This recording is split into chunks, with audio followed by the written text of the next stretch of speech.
was Corona, right? Corona. Corona is 6 letters. When you use gematria and you say A is 1, B is 2, C is 3, and you put Corona lined out at 66. So that's 666. But we found that out. So they're saying the white wing crazies found it out. So they changed it to COVID-19, which is C. What is this? C, right? To C, yeah. Ovid. Look it up. Ovid means sheep. 19, military code for surrender. C, sheep, surrender. That's no joke. Wow, that is actually the first I've heard of that.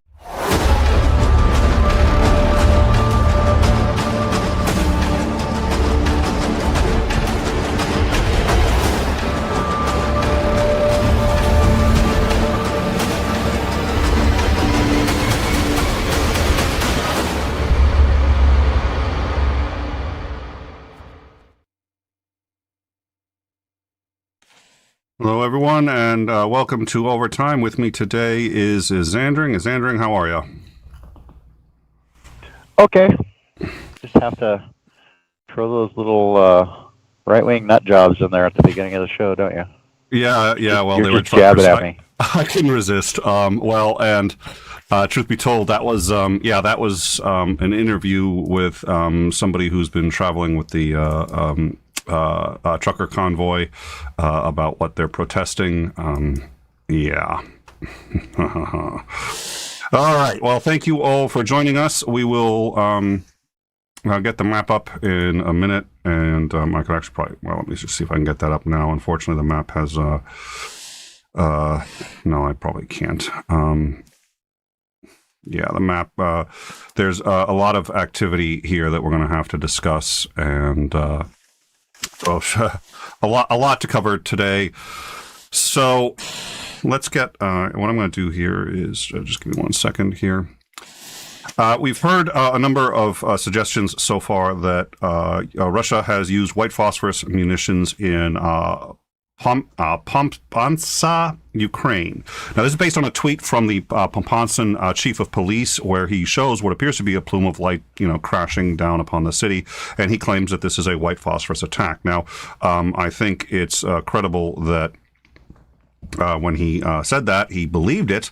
However, at this point, we do not believe that that's what this was.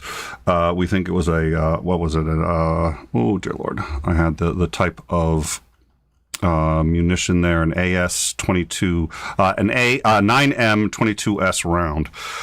We've seen a number of deployments of it. So this is what he saw that made him think that this was a white phosphorus attack. Now, don't get me wrong, this is still a terrible attack. And yes, we are expecting these attacks. But as of yet, we have no credible evidence that such an attack has taken place. This is the attack he's talking about.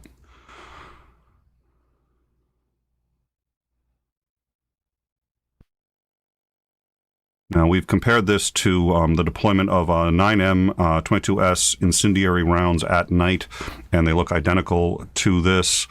I have to believe this would be absolutely terrifying at any rate to see. We also have some images of essentially like a white phosphorus attack at night and what it would look like. This is a white phosphorus attack during the day.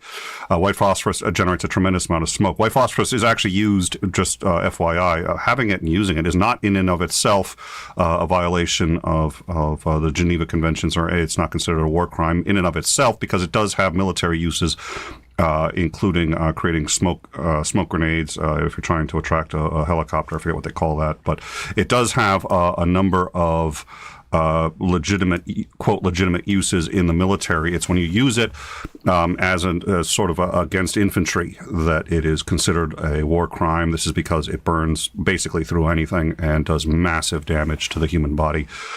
We are expecting that they will be doing any number of things. We're going to talk about that in a little bit. But at this point, it does look like Russia, there is no credible evidence that these munitions have been deployed by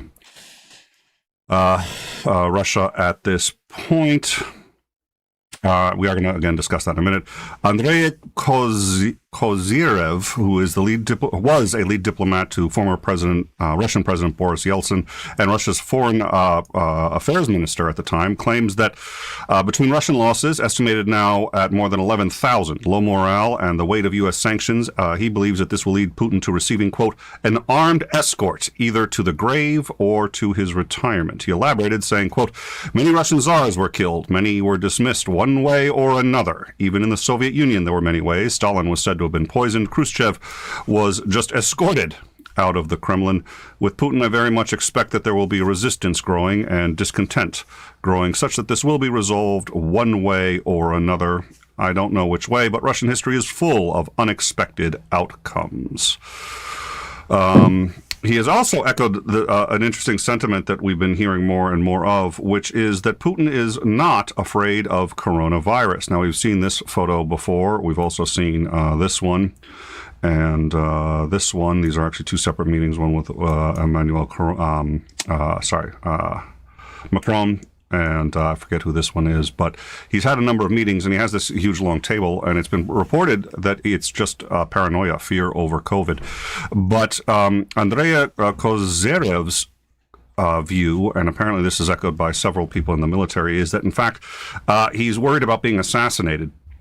And that's why he's got such a big distance between him and everyone else. Meanwhile, Brent Renaud, an award-winning American filmmaker and journalist, was killed in Ukraine yesterday while reporting in the suburbs around Kiev. He was purportedly attacked by a Russian infiltration team. His reporting partner, Juan Arendo, was a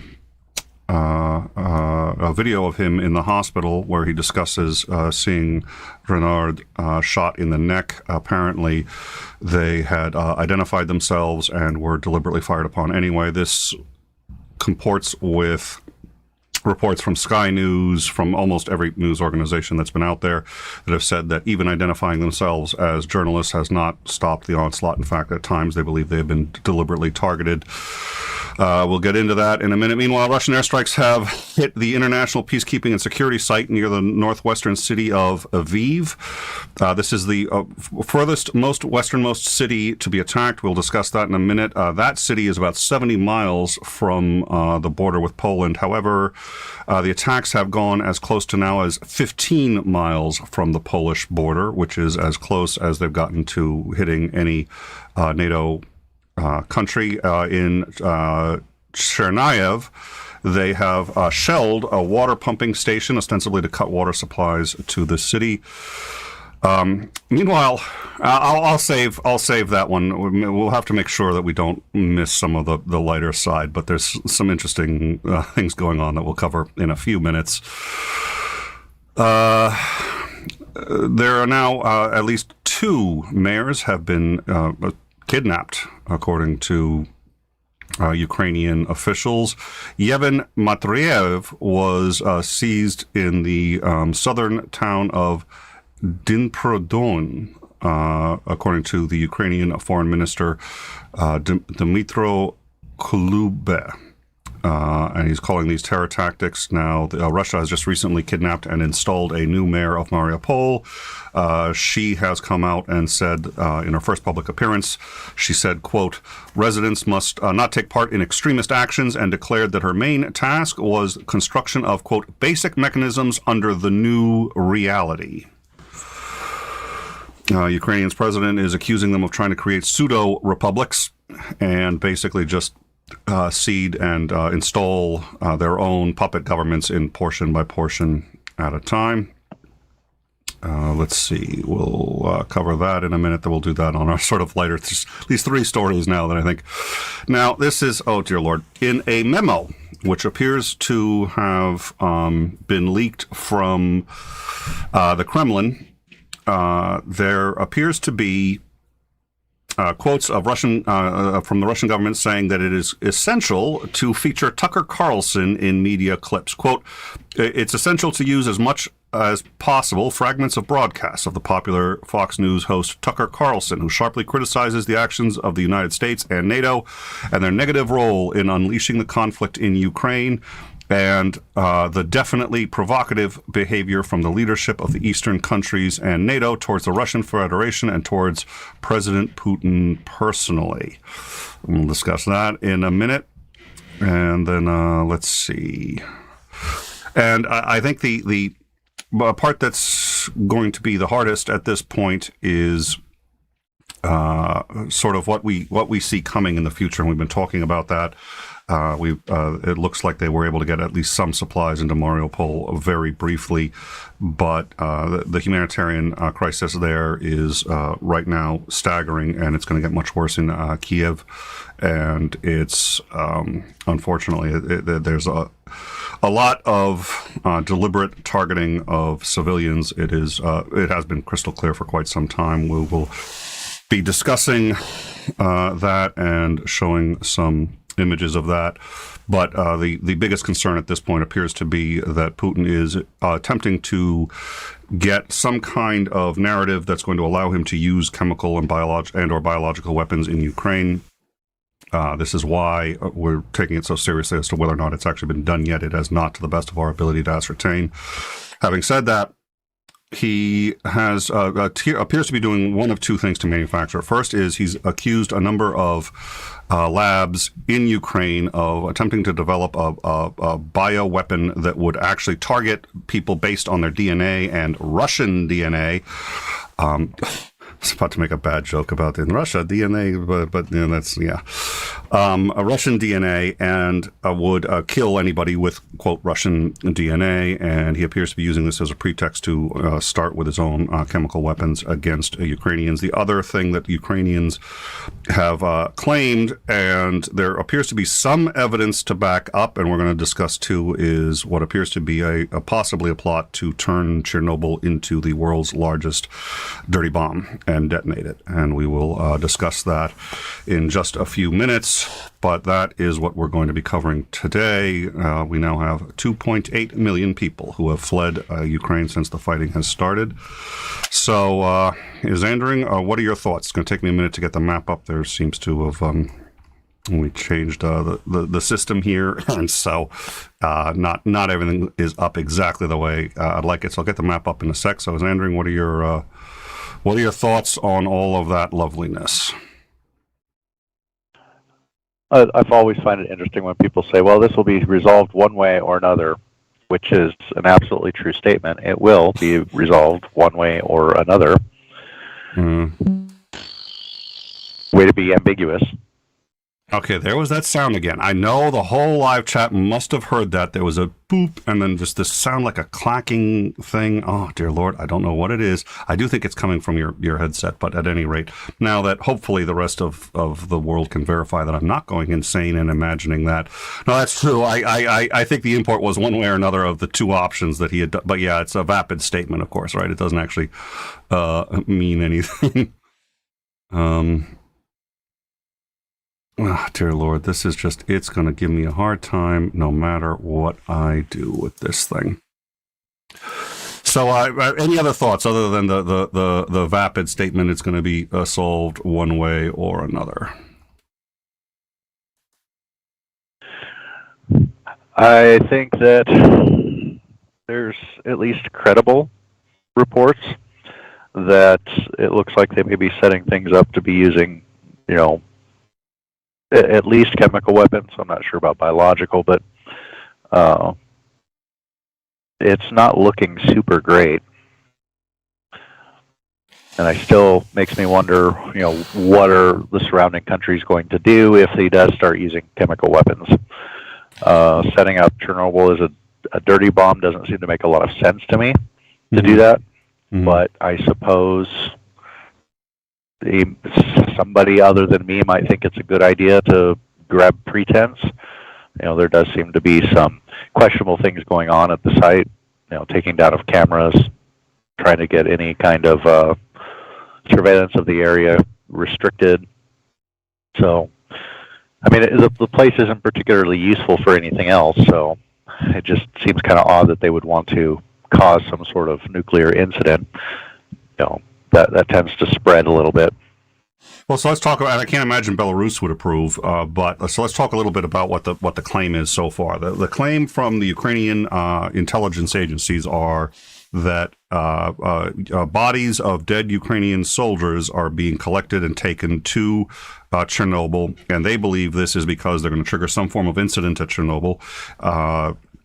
Presumably, there's going to be at least some kind of release of radiation. Chernobyl is inactive, so it's not going to be a nuclear meltdown, but it does have it is a nuclear waste storage facility. In fact, when power was cut there, that was one of the issues, is because the waste does heat up, and they only have generators for, I think, about 48 hours, so they had to restore power in that period of time. Russia appeared to be unconcerned with the restoring of power. Now, they have captured that second power plant, and that it appears that Putin is trying to capture nuclear reactors. The reason ostensibly is, hey, this generates a tremendous amount of power, and Russia can use this power. But he is making efforts in the other plant that he captured, efforts to maintain and keep the plants operating properly and repairing any damage that was done by, say, the fire that broke out there. But in Chernobyl, he doesn't appear to be doing that. And in Chernobyl, they are not maintaining any of the maintenance. They haven't put in relief crews. The only crews that are working there now are the crews that were captured originally. They're being forced to work at gunpoint.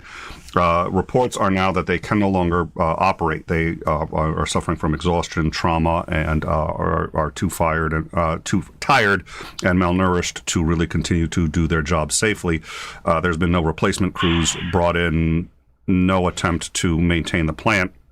So the thinking is, now he has set up a staging area there. Now, we had reported on the staging area a couple of days ago, and to the best of the thinking at the time, the reason for the staging area there is you don't dare attack it because any collateral damage may hit the Chernobyl plant. But the thinking now appears to be that they're actually sending the bodies to this area. They're going to detonate some kind of dirty bomb, or they're going to detonate some of the waste, at least release some radiation, contaminate the area, terrify everybody. But that doesn't sound like a great plan to me. But not much of this does. So that's those are the two reports. That actually does strike me as reasonably credible. That's not as credible in your view.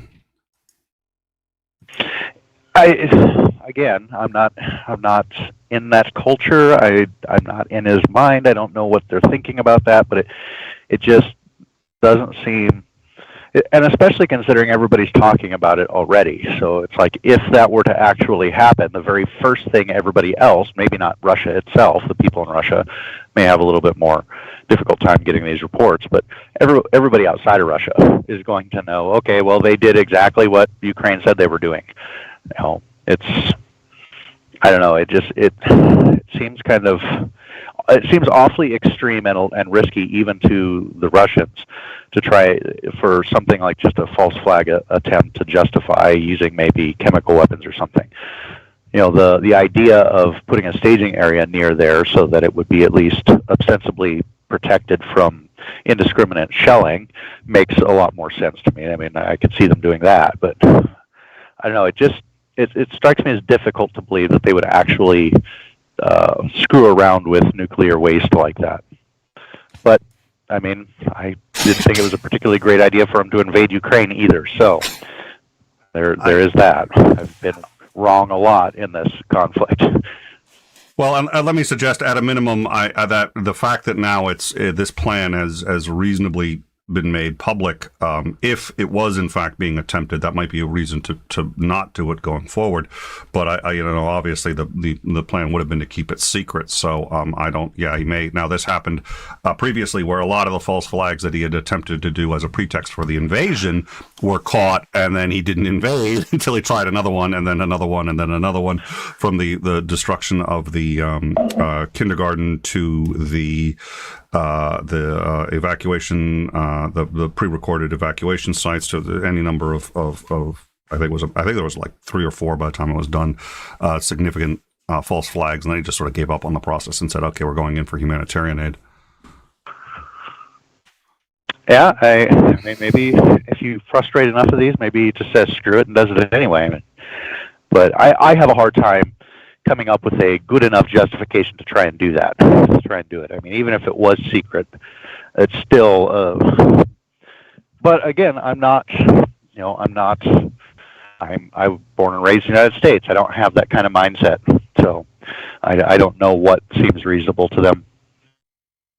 Well, at a minimum, this narrative that they're setting up that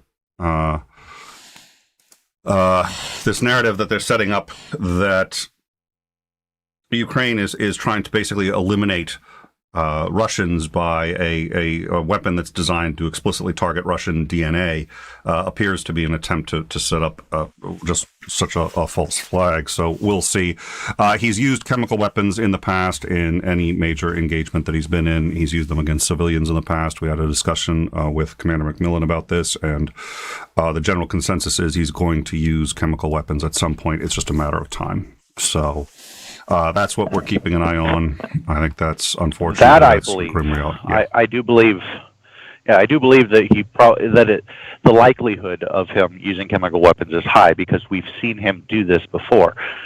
You know, when he invaded Georgia, when he was supporting the actions in Syria most recently.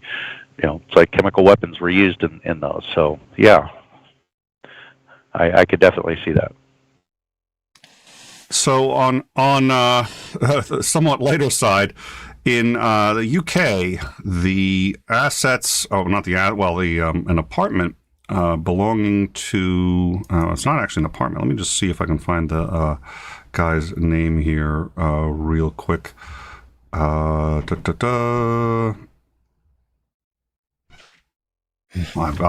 misplaced his name. He's one of the oligarchs who actually has spoken about him before.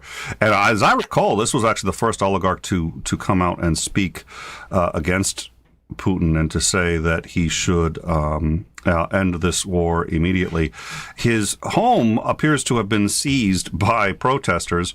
This is the oligarch in question. He's the man on the left. His home in the UK, this is his home. This was his home. This property has been, quote, liberated. And in red there, Putin, go fuck yourself. This is the UK police saying that they are trespassers and they will be kicked off the property. But this property does belong to one of the oligarchs. It has been seized by protesters, and they're saying that they are reserving it now for refugees from the war. This is one of the many ways in which the oligarchs are, in fact, actually feeling the effects of this. They have been deliberately targeted in the sanctions on the grounds that if you're going to affect any kind of change, you're going to need to get the oligarchs to be the ones to do it. In the meantime, we have footage that purportedly is from the front lines outside of Mariupol. Oh boy! So we're going to play this here. I think this gets Meme of the Year award. Let me. I want to make sure the sound is set up correctly before I run this, and of course it is not. So let me switch that over here. And so this is purportedly from the front lines of Mariupol. It looks genuine, but we don't know for certain. Let's, with that caveat, let's take a look.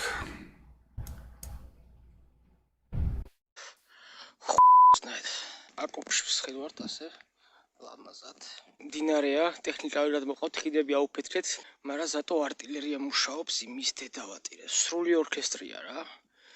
დილიდან დაიწყებენ კაროჩი ოვერტურა, ეხაც ისმის. მე კაროჩი შეებენა. მთელი დღე და ღამე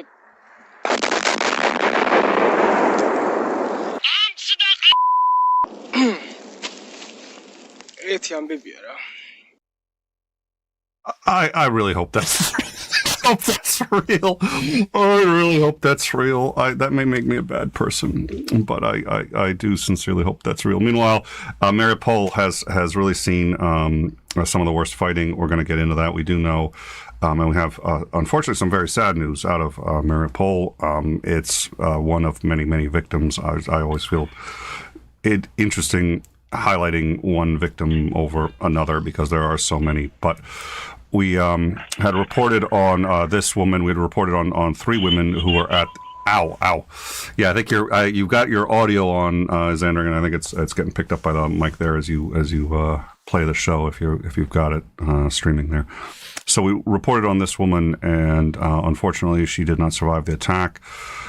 Both her and her baby perished. It's believed that by this point here, her pelvis had actually been destroyed on the left side, and she there was probably nothing they could have done for her, even if they had sufficient medical facilities. So this woman died. She was tracked down by the Associated Press, and she did die shortly after this photo was taken. Having said that, on the sort of one of the brighter notes, this woman was another one, and we believe at this point that she's actually, and this has been used by there seems to be a very real chance that this is actually a reasonably famous blogger in Ukraine. The fact that she's a blogger has been used by the Russian consulate to suggest that this was all staged. She's an actor, yada, yada, yada. There is obviously absolutely no evidence to support that. This was taken. We know that the hospital's been bombed. There's satellite footage of it, and all of this came from credentialed reporters immediately after the attack.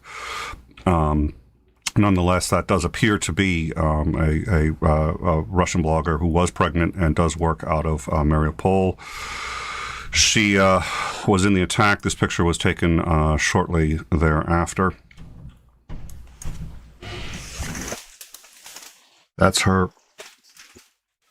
And that is her holding her newborn child. So she and the other mother apparently both survived. So, some good news. Let's see. I think what we have left is to go. Oh no, there was one other piece of footage I wanted to show. Well, and we've seen now. So they are. Where's the? That's Mariupol. And what we've seen now is the tanks, and we're going to talk about a tank column that has basically made it about halfway into the city. And we're going to show you that map. We're going to show you basically what's happening. These are all obviously civilian residences. These are not military targets of any kind. We have a large number of before and after photos. This is before the war. This is that same spot today. That's a different one. So there's the here's the before, and that same spot today. And then what we're going to do here is this is footage of the tank column in Mariupol. I'm going to show you where they are. I believe that's the main road in and out of the road there. That is an apartment complex. There was no firing coming from that complex. There is no military in that complex. The entire city has been completely surrounded now, and we have multiple reports of families trying to flee, families trying to get their children out and being fired upon indiscriminately, even when they have their children, they're in plain sight and unarmed. There are multiple reports. We have this on the Discord. You can go into the Discord and see what we've been seeing, but reports of them going house to house. They're taking cameras, they're taking cell phones, they're taking anything that can record what's happening, but they also appear to be also indiscriminately killing people. And people who go outside to feed livestock or do anything like that are shot and killed. There was a report of one Russian soldier who tried to essentially save one family's life by saying, yeah, we've been ordered to kill everybody, so don't come out again and don't let anyone know that anyone's alive in here, and we'll kill you if you do.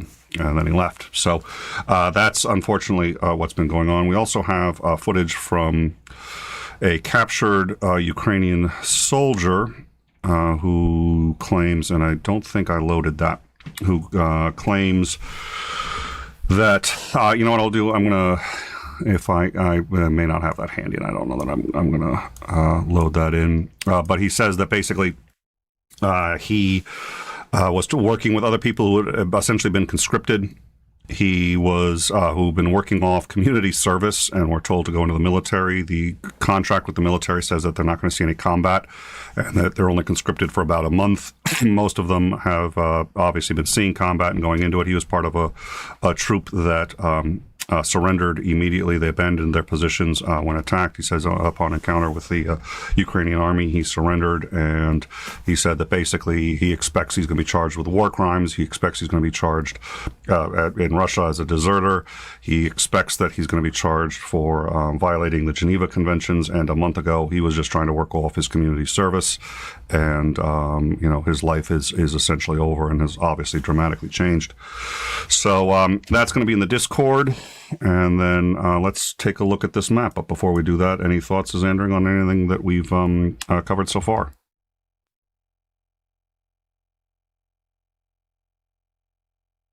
It wouldn't surprise me that they're conscripting people and sending them out there to essentially die.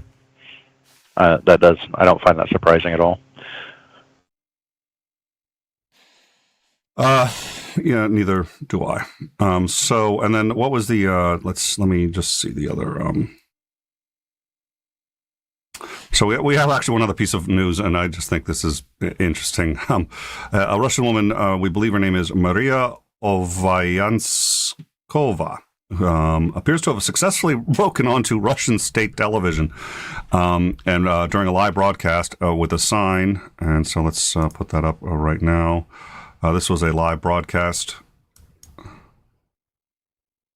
Сотрудничество в рамках союзного государства, а на совещании в правительстве обсуждали, как сохранить доступность лекарств. So that was the sign read, quote, "Stop the war, don't believe propaganda. They're lying to you here, Russians against the war."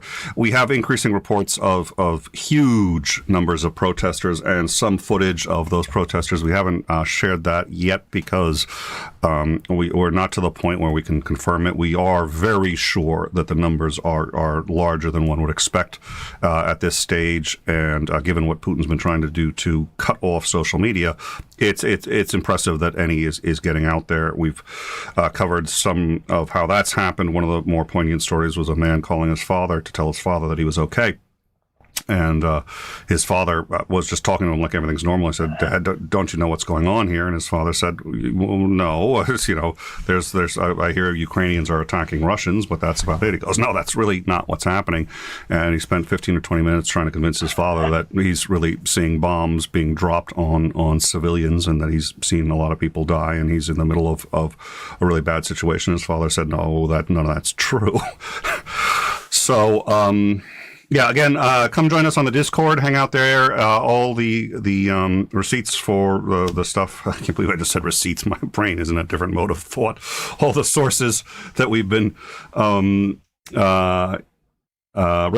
are going to be available on the Discord, and we have.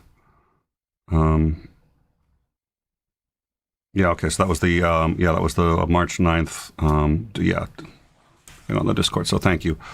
Was it so Titan? I got your message. I think we covered that. So if I'm missing something, let me know. So, at any rate, let's see, where was I?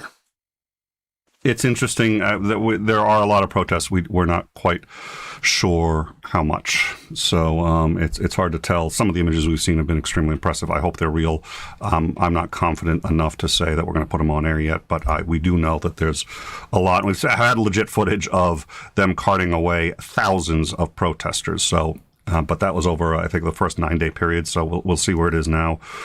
Join us on the Discord. We've been discussing this. We've got all of the sources that we use there, and you know what? You can help with the show. There's already some new people who have joined and who've been really very positive in their contributions, which we appreciate, and helping us to source news and put on the most accurate, best show we can in the shortest period of time, which is those, speaking of goals that are at odds and have tension with each other. So we appreciate everybody who's been contributing, and come on in and see what we do and figure it out. So I don't know. Is there anything in particular? As you can see on this map, there are more target zones and conflicts here than at any point than we've seen it. We usually start down at Crimea, but I don't know. Is there something in particular you wanted to talk about as we start to get into this map, Xandring? I just was going through before the show, looking at the stuff, and it's like so many of those, all those little red dots. They have a little explainer there on the right for what they are. and there's so many of them where you click on them, it's like, oh yeah, they're shelling here, and then you find out it's okay, they're shelling a mall. It's like, why are they shelling the mall? So it's definitely, I would consider this to be in violation of so many of the Geneva Conventions, and it appears that everybody else is okay to sit back and watch it happen.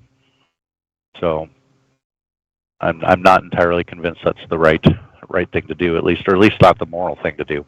The moral thing to do would be to shut this down now, and the West has the ability to do that. What do you think happens if we do that? And okay, you asked me all the same honestly questions, so yeah. I honestly think that not a lot would happen. If the West were to come together and unify over, we're not going to allow these kinds of war crimes, or at least questionable activity during this, and they have at least some sort of precedent to quote for defending Ukraine. If they were to come together and decide, hey, look, we're not going to allow this anymore. We're going to issue the 24-hour warning that if your troops aren't in full retreat in 24 hours on your way out as fast as you can, then they will be fired upon and they will be destroyed. And then 72 hours later, Ukraine would be secured. I mean, they could do that. And I honestly don't think that there would be much response of consequence from Russia. I don't think that they would be willing to essentially end the world over being kicked out of Ukraine. Now, if we kept going across the border into actual Russia and started taking a bunch of, large chunks of Russia, that might be a different story. But I don't think that I don't think that Putin is crazy enough to try and, start a nuclear war over losing Ukraine. It's like he's already not doing very well there, taking a lot of losses, not advancing the way that everybody thought that he would. I think that it's possible that he uses it as more propaganda to say, oh, look how bad the West is. They've done all of this stuff, but, silently going, well, at least I'm not in that mess anymore. And now I've got good propaganda to use to try and reunite the country. But I just don't see, I don't see strong resistance. And I think it would be very dissuasive towards attacking any of the Baltic states, any of the other non-aligned states in the area, and especially not any of the NATO-aligned nations. But it doesn't look like there's the stomach to actually do any of that. So, and it is. I mean, you and I discussed this. There is a risk involved in that. Maybe it's only a 1% chance that he decides he's going to, retaliate with, weapons of mass destruction against, the Western forces, and whether or not you want to take, that kind of risk. So I guess there is an argument for, if any risk exists, to not do it. But at what point do you stand up and say that this is horribly immoral? You're wiping out innocent people in horrific ways, and one of the tenets of the West is this isn't okay, and are we going to actually stand for it? But the West isn't particularly itching for more wars either, especially in the United States. That is something that, honestly, I've been doing so many shows. I think in part I'm trying to bury my own feelings on that one, which is, I do love this country, but despite what people say, I'm awfully critical of it. But I'm an American, which means I get to criticize this country. So, but the fact that we're as powerful a country ostensibly as we are, and the fact that we've been doing nothing but showing this, and nobody's really arguing about whether or not this is happening, and that we seem to not be able to do anything about it, is a bitter pill to swallow, and is not something that I've been able to wrap my head around as much as I'd like to. This does dovetail with something Titan asked in the live chat, and I think this is something that we should get into, because it dovetails with one story we didn't get into just yet because I'd forgotten. So help us get into that, which is what's happening in China. Titan asked, there's something about a complete embargo. There was a report, that the U.S. was contemplating or set to announce a complete embargo of Russia. At this point, I don't think that's accurate. It was a quote, there are reports that the United States government is preparing to implement extreme sanctions package that includes a full trade embargo, banning them from strategic international waterways like the Panama Canal or Straits of Gibraltar. I highly doubt that. Now, that report did cite as a source, and now I'm trying to find that, and I can't find it. It was a link to a legitimate article on, I forget who it was. I don't want to say it was the Secretary of Defense, but it was somebody who would, let me just see if I can find that report, because if I can find that, who refused to deny the claim, which was interesting, but that would be an act of war. And the last time we've done anything like that, it was an act of war. We went out of our way to not say it was an embargo. It was a, quote, quarantine of Cuba. It was considered an act of war. It worked, but it was extremely risky, and it was the last time that we really had what was tantamount to a nuclear standoff. I'm not sure that the U.S. is interested in doing that. What has happened is, and I'm disappointed because I had the relevant article from the and I think I accidentally replaced it with the article on the mayors, but Jesus, it was some Pentagon official. It may have been the press secretary out of the Pentagon came out and said that our goals are concordant with Zelensky's, and Zelensky has asked the United States to do just that, initiate a complete embargo against Russia. Now, this is an act of war. The only way to stop Russian ships from entering the Panama Canal is to threaten to fire upon them and then fire upon them if they continue to go. It's an extraordinarily serious move, and would be that at that point either we're going to have a war or we're not. There's no either Putin turns around or it's a war.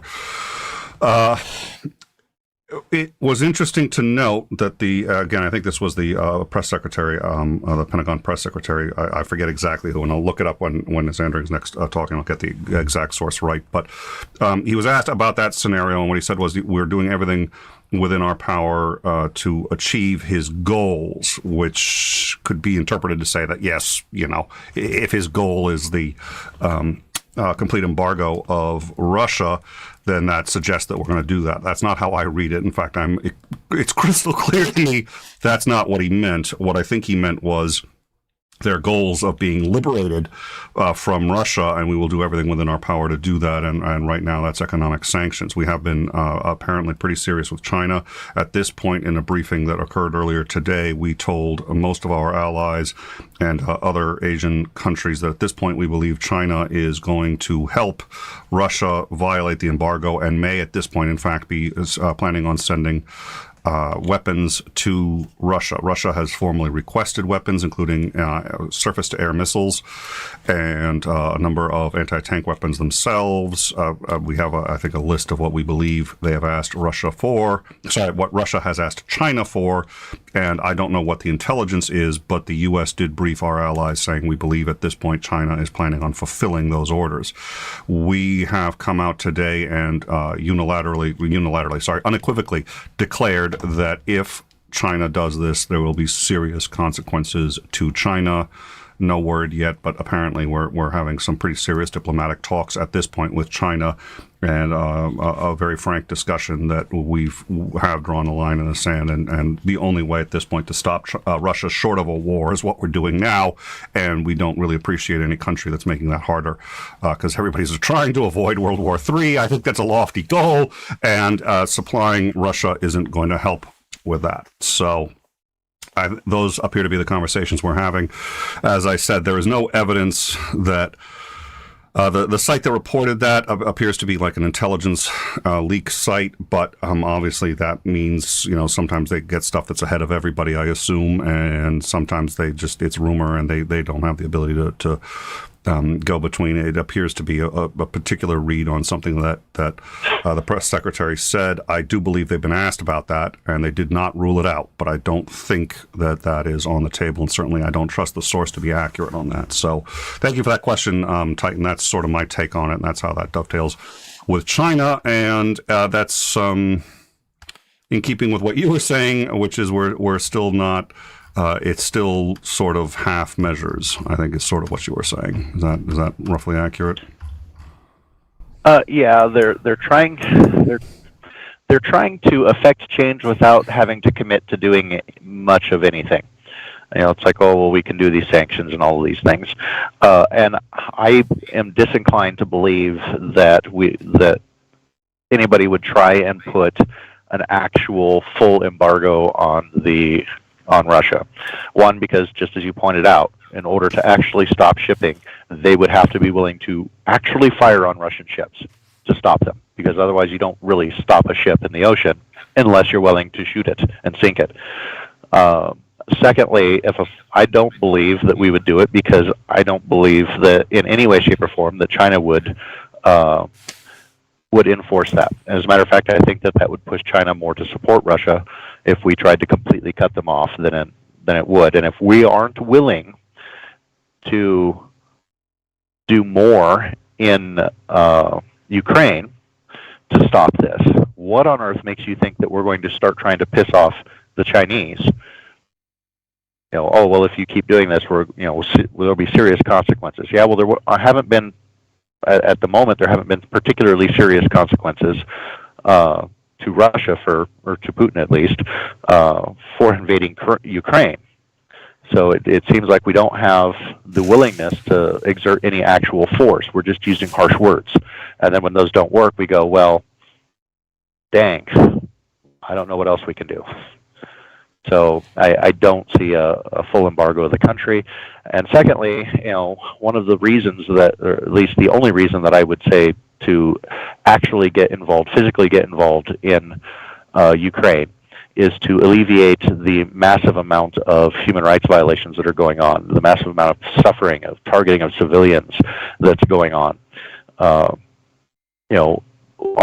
if the way your solution to that human rights crisis is to create another one inside of Russia, because there's a hell of a lot of people, in Russia, they don't have any control over what their government's doing. And if you were to completely isolate Russia, assuming you even could, the people who are going to get hurt first and most are common people in Russia. They have to essentially be crushed before you can get to the oligarchs and to the Russian government before they start, because they're going to be the last people that start starving. Whereas, the regular common folk are going to feel that pain a hell of a lot faster. And that doesn't endear, the common Russian to the West if we were to try to do that. It's like, if you want to actually stop the atrocities that are going on in Ukraine, then you need to get involved in Ukraine and stop it there. But that's just my opinion on it. And there doesn't seem to be a lot of support for actually doing that. I've located the article. So again, there was a uncredited quote reports from the intelligence community that say that the U.S. is developing a new sanctions package that would actually enable an embargo. And at this point, I'm not convinced that is a credible report. However, it cited a Reuters report from today, saying that the U.S. has said that it will actually consider new sanctions, and that we are considering, even more. We got a list that we'll get to in a minute, but it was actually Deputy U.S. Treasury Secretary Wally Adamayo who was speaking with CNBC earlier today, and he was asked if the Biden administration would meet Ukrainian President Volodymyr Zelensky's demand to close international waterways to Russia, for Russia, implementing a full embargo. He replied that the United States would take actions consistent with Zelensky's goals, but declined to either confirm or deny that was on the table. Now, I think people have taken that as okay, well, that means they're considering it. I don't know. It may be just they want to leave that out there so people think they're considering it. Who knows? At this point, everything is propaganda to everybody. This is one of the things that makes it really complicated and difficult to understand what's going on at this level, which is it's so many people playing 4D chess, but none of them are playing the same fucking 4D chess game. And so it's like you have no idea who's ahead and who's playing with whom and what's going on. But he did not deny that was a possibility. He said, quote, "You're going to see us continue to put pressure on the Russian economy to stop their ability to project power. We're going to continue to go after Russian elites in order to take resources away from Putin, and we're going to use export controls to degrade their ability to project power in the future, all of which are consistent with what President Zelensky has asked us to do." So it was a dodge, but it wasn't a huge dodge. And he basically reiterated that, we're going to do what we're continuing to do, which is to use, our export controls, which suggests that they're not considering it. But it's not a denial. I don't think that in this case proves anything. There's basically no evidence for the embargo claim, but there are people who are saying that that's unofficially that is absolutely being considered. I see no evidence of that. At least nothing that's substantiated. Do you think Putin made a mistake by attacking? That's a good question. Yeah. What would have happened if he had attacked under Trump? Would you like me to read it? Read what? The question. Oh, yes. Read the questions. Well, you mean there are people listening to the show who aren't actually watching the question? Oh, okay. Yes, why don't you read the question? With the map. And I know that you sometimes struggle a little bit with dyslexia, so trying to read the question, sometimes it comes out a little garbled. Yes, it does, on occasion. Okay, the question is do you think Putin made a mistake attacking now instead of 2 years ago when Trump was in power? Or do you think that Putin would have waited another 4 years if Trump had won 2020? Xander, you read it. I'll let you answer, and then I'll give my view. My views are going to be reasonably short on this. And then I do want to get to the map I think that there were some things that came up that might have influenced the decision a little bit. But otherwise, no, I don't think that there would have been a particularly large difference between whether Trump was in power or Biden was in power. One of the events that I do think probably influenced it, at least a little, was our withdrawal from Afghanistan, especially the way that we withdrew from Afghanistan. That's a very clear signal, especially the way that we withdrew, that we aren't interested in prosecuting wars anymore. So that might have had some influence on the decision to attack when he did, but otherwise, no, I don't think that it would have changed his timeline very much. When you start dealing with stuff like this, oftentimes the planning takes too long, so I don't think that it would have mattered too much. Yeah, I think there's an argument that's made, and I've heard this made, I don't know. Trump was very unpredictable, brash, not particularly reliable in any sense of the word. It had one advantage, which is people really didn't want to mess with us too much past a certain point because they have no idea what he's going to do, and his opinions on Thursday, would be completely untethered from his opinions on Tuesday, regardless of what happened on Wednesday. So there are people who say that really went for us. I'm not sure that he was that untethered. I think if it made him look good, he'd do it, whatever it was. And so, Putin had ways of making Trump look good. And it looked to me like Putin basically had Trump in his back pocket. So I don't, it was a mistake to do this now, clearly. And I think that's the general consensus from everybody looking at this on all sides. He thought he'd get this done very quickly in no more than about 7 days. And he's looking now at a protracted battle and serious blow to their economy, their ability to grow as a country. Even if he wins this, it's a loss. It's a pyrrhic victory at best. What it cost him to win Ukraine at this point is well in excess than what he got for it, at least in his generation. Maybe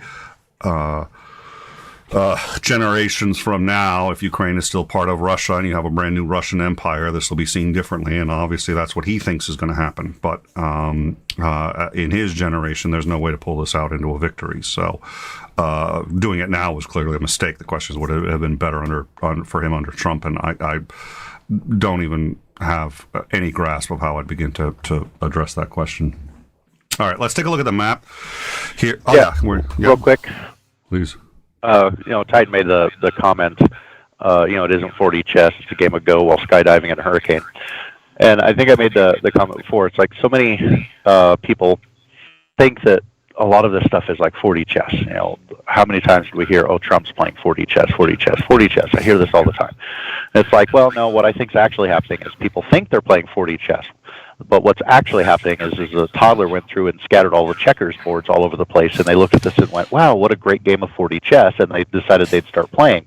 But when things actually kicked off, what you found is they're playing hungry, hungry hippos. And they're just trying to gobble up whatever they can. You had made that analogy before, and I remember you made that analogy. You had made that to me once, and I really liked that analogy, but I remember you made that to Commander McMillan. And there was this part of me that was a little too I was just like, oh my God, it was our first time having him on, and we're very lucky to have him. I think he's a quality. He understands this stuff. He's forgotten more about it than any of us will ever know. And I was just like, oh God, as Andrew just did the hungry, hungry hippos thing, what's he going to think of that? He almost fell from his seat laughing and said, if he ever teaches at the War College, that's the example he's going to use. You impressed the shit out of him with that one. He was like, yep, that is exactly what it is. Every government is just getting whatever they can as quickly as they can and picking up whatever's left by anybody else. I was just like, yeah, well done. That was so the war by hungry hippos. The other one that I used, the world is playing 3D chess while Trump was in the corner eating the checkers. But I don't have any bias against Trump. All right, let's take a look at this map. So as we've discussed many times here, the main staging area for this is Crimea. The reason is this has access to all the ports they could possibly need. And we know that they set up a number of their resources there. Their plan appears to have been originally to connect Crimea and this area right here, the Donbass area, as quickly as possible. And then they could stage everything going from east to west. That we thought was probably supposed to take no more than about 48 hours. It hasn't even happened yet, but for most intents and purposes, it looks like it's there. Or we'll get into that in an area. This is Kherson, the first city to fall. The mayor of I think it was the mayor of Kherson has been replaced. And there's protests going on, but it does appear that they've got some form of some source of food and water, and they appear to be okay under this regime. At least they're alive. What we know here in Mariupol is one of the worst humanitarian crises in a generation forming. We have about 400,000 people there. They can't leave. They are completely surrounded. It looks like they could get up this way, up north, but that road only goes to, that's H20, that goes to Donetsk, which appeared to have been, I don't know if liberated is the right word, but freed up enough that some humanitarian aid does appear to have gone down this corridor. This was one of the evacuation corridors, H20, that was purportedly opened up for them to leave, but as soon as they used it, they received massive amounts of shelling. I think actually we may still have the footage from that. Let me just see if I've been trying to clear out some of the old footage here because it stacks up and it isn't great for the system. I think we cleared out that footage. So, but a massive amount of shelling and targeting of civilians as they go in that direction. We also have reports of butterfly bombs being dropped there. They basically are designed to blow off your legs, but they're survivable. They're not designed to kill you, so they slow down the people evacuating. They do have, as you can see here, a piece of that road. And there's no real leaving Mariupol. They are currently starving to death. Dehydrating is more accurate. They have no water, no food. They're completely out of supplies. We do have reports of mass graves at this point in Mariupol, 400,000 civilians. Ambulances are not allowed in or out. The UN sent a I don't know if it was the UN themselves or if it was UN and Red Cross. It may have been, I think it was an international committee of the Red Cross had a convoy that attempted to come in. It was authorized to come in. It was absolutely nothing but humanitarian aid, including medicine, food. They don't have antibiotics. They don't have analgesics. They don't have anything that they're performing surgery in there without power, without heat. And without anything to dull the pain. So they're having to perform surgeries without anesthetic. And these supplies were seized by the Russians, stolen, and at this point there are no, I think there was a very small number of supplies that we believe have made it into Mariupol. Whether or not you can airlift anything in, we talked about the 900-day siege of Leningrad, and there were brief openings when things were lifted in, but it was still one of the most brutal sieges in human history. And that's what we're looking at coming up in Mariupol. They have managed to make headway here. So the road that they want is this road right here. It's M14, and they want to connect the roads and get it so that they can easily supply the Donbass. They have now started, it looks like, moving forward out of the Donbass region, which we were anticipating at some point. We had expected much sooner, but it appears like they're moving forward there. And what was the other? I was talking about that main road. I do want to show that footage one more time. We have footage from that road. This is a tank. What they're doing now is the tanks that are going down that road, as they're trying to seize more and more of it, are attacking apartment complexes, things like that. This tank here just aims at an apartment complex and begins firing at it. And we have multiple instances and reports of that. We've already shown the footage of many of these buildings completely and utterly demolished. There's no military targets there. They're just hitting everything they can in what appears to be an attempt to terrorize them into surrendering. And we've discussed that. I think at this point there's not much we can say that we unfortunately haven't said over and over. So that's what's going on sort of in the southeast. Is Andrew, any thoughts?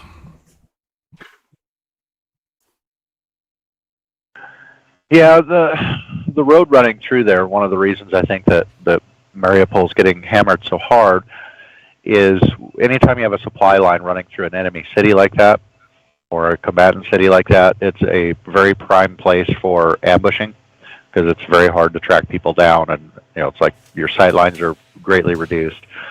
So going through cities like that is always risky to begin with. So their goal appears to be to completely, essentially crush the town, and that appears to be what they're trying to do.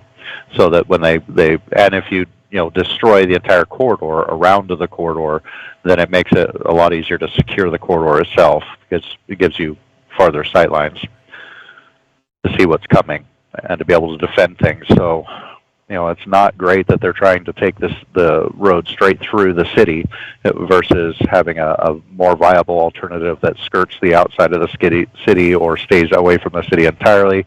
Seems like any of the major roads that could be used for good resupply go too far out of the way to really be feasible to use. So that's probably why they're focusing so hard on Mariupol.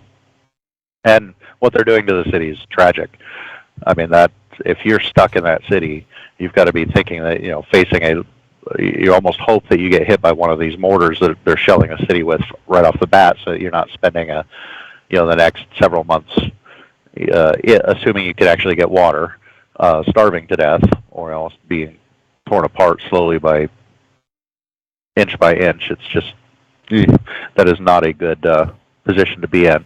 And just one of the many reasons why I think that they really should, if the West wants to try and stand up and say that we don't believe in human rights violations, and that these are things that we're willing to stand up and say, no, you can't do this, even through the course of war, which all of the Western countries have stood up and they all agreed to the Geneva Conventions for conduct during warfare, and now they're just allowing it all to happen because they're worried about a direct conflict with Russia.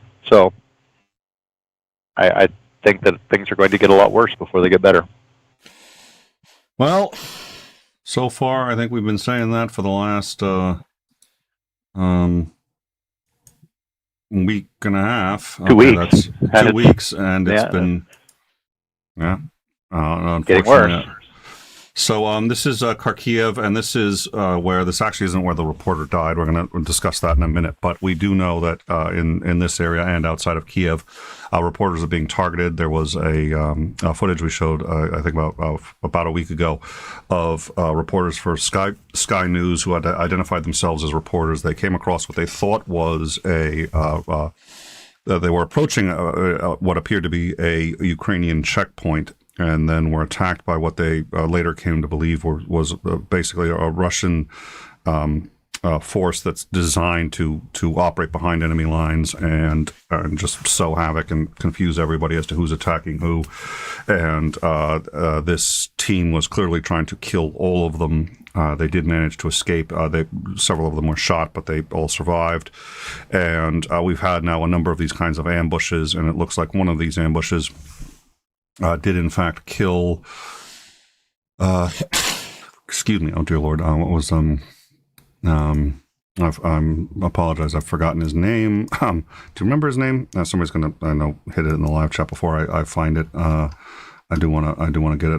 Brent Renaud, who was a American filmmaker and journalist, and he was working on, I think, a project for Time magazine. But we do know that New York Times has had a reporter injured. Fox News had a reporter injured there today. At last report, he's been shot, but he is, at last report, was alive. Nobody knows the extent of his injuries. We do know that Fox sent out a notification to all of their employees saying that, in fact, he had been injured and he had been shot. Nobody knows the extent of his injuries. So, it's normally it's always difficult to be a reporter in these kinds of areas, but in this particular case, the reporters are being targeted. They don't want anyone showing what's going on, and they're also trying to terrify people. And the more you can, kill everybody, so reporters are unfortunately no safer than anyone else. In fact, possibly less safe. This is that column, the stalled column, which is now moving. They appear to be still attempting to encircle Kiev. They haven't actually started bombarding it. They've been hitting Kharkiv much, much harder. Most of what we've shown is from Kharkiv. The reporter that was killed was, I don't know which of these incidents it is, but was just outside of Kiev in one of the suburbs out there. It looks like they're going to try to do, again, what we've been saying for a while, which is surround Kiev and then just try to starve it out. And that's going to take, that's going to be a very difficult time for everybody. That's a city of about 2.8 million. And that's a lot of people, and it looks like they're going to try to starve all of them, men, women, children, everybody out of the city. Right now they're shelling it. They've been shelling it on occasion. The one that's actually really getting shelled is Kharkiv, and I think we already showed that and discussed that. So I think we've hit just about everything. I don't know. It always feels like I'm missing something. There's so much to go over. I did find I did get the Russian conscript, so we can play that. I think we've covered just about everything, and then we're going to have an addendum for tomorrow's show. I want to try to reach out to our guest for tomorrow, but I want to cover that, and then I think we're done for now. Anything I'm missing, or anything else you wanted to add? Oh, there's so much that we're missing. I mean, there's been so much overwhelming information coming from out of Ukraine, trying to keep a good handle, or at least as good a handle as we can on what's going on. The amount of information warfare going on over Ukraine is staggering. It gets very difficult to try and sift through a lot of the reports and what's actually going on to get a better idea of what we can reasonably say we are confident is going on. And of course we missed several other little things, that are going on, even things that are tangentially related to Ukraine, such as China purchasing many Russian assets because they've tanked in value because of the sanctions that are put on there. There's been a large Russian gold mine that was purchased out by China. So China's sweeping in and purchasing quite a lot of these assets that have gone to near zero worth. which is another reason why I don't think that China is going to play nice with a total blockade of Russia, because they now have a lot more economic interests in the area.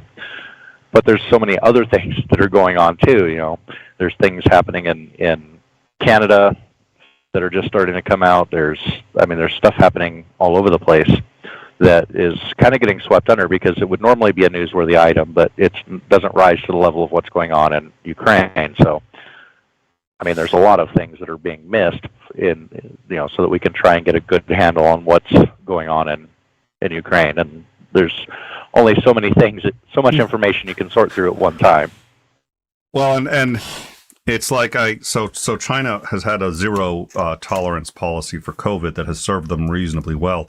Although there have been some horror stories. There was an infant or toddler, I forget the age, I think about 2 years old, who was separated from his parents, and his parents were perfectly willing to get COVID if that meant being able to be with their child. But the state said no and separated this child for an extended duration of time because the child had tested positive and the parents had not, and they have an absolute zero tolerance policy for COVID. Unfortunately, that policy appears at this point to have failed. A picture came out earlier, China saying it's back at least several months of they ran out of places to put the bodies, and so they were just putting them in body bags in rooms with patients, and there were pictures of 4 or 5 patients in a bed, each in their own bed, and then 30 bodies in the room, just everywhere where there was space around these living patients. Now China is saying that isn't happening anymore, and that was a one-off incident. It may well have been, I don't know, but they've got their zero tolerance policy was very effective for a brief period of time and has now failed catastrophically. It appears like they're still trying to do it, but at this point, because of Omicron has essentially gotten out there. And what's going on in China, especially in Hong Kong, is rather serious. But it's not going to compete to basically the worst humanitarian crisis in a generation. So we're trying to find a way to keep up with everything that's going on in Russia and everything else. I did hear Brady is out of retirement, and my favorite tweet on that one was, he basically spent 2 months at home and said, you know what, I'd rather be tackled by a 400-pound linebacker. And I said, that tells you about all you need to know about having kids. So I thought that was a cute line. But but again, on our Discord, we are following most of this stuff still on our Discord, and there are people who are committed to those stories. So our Discord's a great way to keep up with what it is we do here on In Time. And we normally do other shows. We have a series on philosophy that we're just trying to people who are interested in understanding the basics of philosophy. If you want to understand what philosophy is, why it's important, why people do it, and why everybody hates philosophers. Which, if you're not hating a philosopher, then the philosopher isn't doing their job right. But so we have tomorrow scheduled. What is it? Our next on the series on philosophy, it's going to be Philosophy of Science. It is scheduled with Dr. John Shook. We are going to try to move that back a week. We want to make sure that we can have everybody there we want to have there, and just to coordinate it, I'd like to try to move that back a week. Last I spoke with Dr. Shook, he was amicable to that. We also are going to bring him back because he was going to have a conversation with, I think, both Mowdy and Commander McMillan on a topic that Shook has discussed with us before, generations theory and the prediction of a coming war on a worldwide scale. So we're going to work on these shows. Right now, the show is booked for tomorrow, but my hope is we can knock that back at least a week, make sure we get everybody on that who we can. So come to the Discord, check that out. Please like and subscribe. It really helps us out. It's a great way. You can become a patron too. You can support the show in that way. But if you can't or aren't interested, just a like and subscribe is a great way to help us out with the almighty algorithm, which every YouTube channel must worship at the altar of. So no one cares about Brady yet. Well, no, anyone who cares about Brady, I think, is missing the forest for the trees. But I did love the line. It's like after it tells me everything I need to know about kids that he spent two months at home and said, no, I'd rather be tackled by a 400-pound linebacker. That was a good line. Is Andrew any other thoughts? Not cogent at this time. Yeah, I'm a little tired. We will play one more piece of video. Now, we've talked a lot about what it means to have propaganda, and I remember seeing the movie Apollo 13, which was I thought a good movie, and my father loved that movie, and it was one of his favorite movies. But he still nonetheless walked out of that movie and said, "Oh, that was a propaganda flick," and I was just like, "Wait, what?" He goes, "Yeah, look, NASA's been hit hard with their budget, and they want to have a good budget, and obviously Ron Howard, I think it was Ron Howard who was the director, a fan of NASA, and part of that is to like, whoa, NASA, this is who we are, and isn't this a noble and valiant exercise, which it is, but that the goal of that movie was, as much as anything, to really turn NASA into, and they are heroes, but it was to let me say, not turn them into, but highlight that element of it, to instill this huge sense of the awe of space exploration. And so I'm sitting there going, for someone who loved that movie, who loved NASA and was a huge proponent, to sit and say that was a propaganda film. But that was my first introduction into the fact that a propaganda film is just one that has a intent beyond either just education or entertainment, but that has an intent to drive somebody in a particular direction, and that may be a direction that's positive in general, negative. It may be subversive, it may not be, but you can have propaganda on all sides, and Ukraine has certainly done its share of propaganda. The Snake Isle incident, the Ghost of Kiev, which we're all sitting there going, I hope all this stuff is real, because it's so empowering, and it's just such a testament to the human spirit. But that's also why we share these stories, and that's how propaganda is made in one way or another.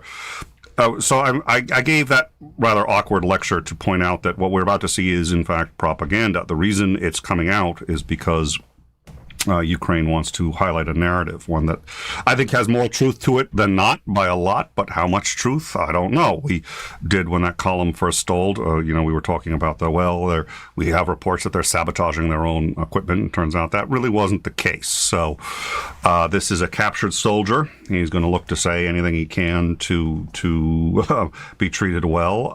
There's no reports of soldiers being abused by the Ukrainian army, but you have to take all of this stuff with a grain of salt. This is what we're hearing. It fits a story that we already seem to have evidence for, so that's great, but it's still propaganda. So this is a Russian soldier who, according to him, surrendered to the Ukrainian people. We referenced this earlier, so let's see what he has to say.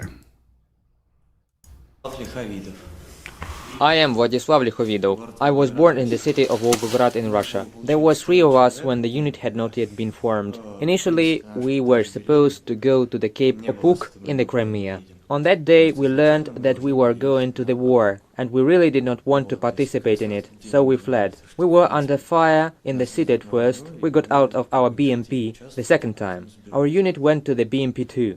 We found out what was really going on. A helicopter came out and fired at us. After that, part of our unit deserted, and we spent the night in the forest and went to the locals to surrender in the morning. As for the combat mission of our unit, it seems to me that we were left to divert fire on ourselves, like cannon fodder.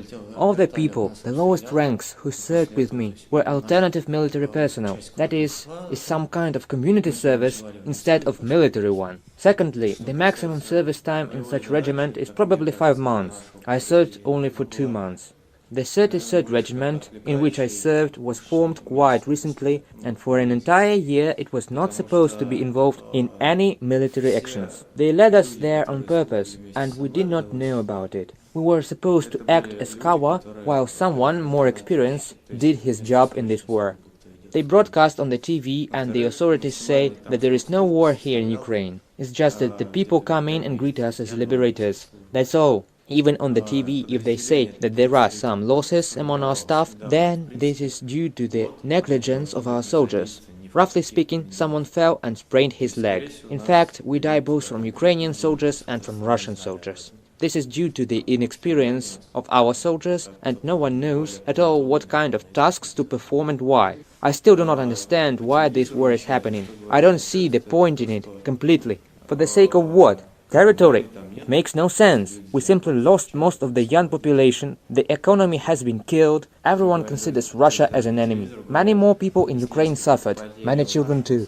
I think that the one who gave the order to start this war is already a freak, an old moronic. Those who are going to come here, it makes no sense for them to appear here at all. I went to the military service, roughly speaking. Because of this, just in 1 month, I took part in hostilities, became a war criminal and a prisoner of war. And I hardly think that we will be exchanged if even the corpses of Russian soldiers are not taken away.